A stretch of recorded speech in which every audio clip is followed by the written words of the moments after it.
അയാളുടെ കഥ ഞാൻ കഴിക്കും. അങ്ങനെ എന്തെങ്കിലും ഉണ്ടെങ്കിൽ നീ ഫോൺ വെച്ചോ.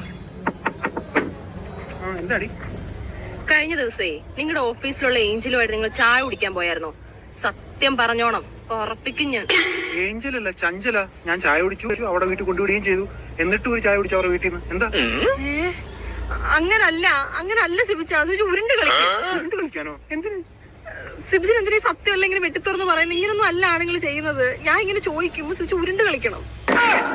പിന്നെ എങ്ങനെയാടി? അയ്യോ എന്റെ സിബിച്ച, ഞാനിത് ആരോട് പറയും? ഇങ്ങനൊന്നും അല്ല. സാധാരണ ഈ ഭാര്യമാര് ഭർത്താക്കന്മാരോട് ചോദിക്കുമ്പോ അവർ കള്ളം ചെയ്തിട്ടുണ്ടെങ്കിൽ പറയത്തില്ലേ അവരുടെ കൂടെ അല്ല പോയത്, ചായ കുടിക്കാനല്ല പോയത്, ആണുങ്ങളുടെ കൂടെ പോയത്. അതേപോലെ പറ. ഞാൻ എന്തിനാടി കള്ളത്തരം പറയുന്നേ? എന്റെ ഭാര്യയോട് എനിക്ക് ഉള്ള കാര്യം പറഞ്ഞാൽ പോരെ? ഒരു കള്ളം പറഞ്ഞെങ്കിൽ പിന്നെ അതിന്റെ പുറകെ നമുക്ക് 100 കള്ളത്തരം പറയേണ്ടി വരും. അതിനേക്കാൾ നല്ല ഉള്ള കാര്യം പറഞ്ഞാൽ പോരെ? അയ്യോ ഞാൻ ഇങ്ങനൊന്നും അല്ല പ്രതീക്ഷിച്ചത്. ഞാൻ ചോദിക്കുമ്പോ സിബിച്ചൻ കള്ളത്തരം പറയും, ഉരുണ്ട് കളിക്കും. പിന്നെ അത് എനിക്കൊരു പ്രശ്നമാക്കണ്ടേ? സിബിച്ചൻ ഇങ്ങനെ തുടങ്ങി ഞാനിത് എങ്ങനൊരു പ്രശ്നം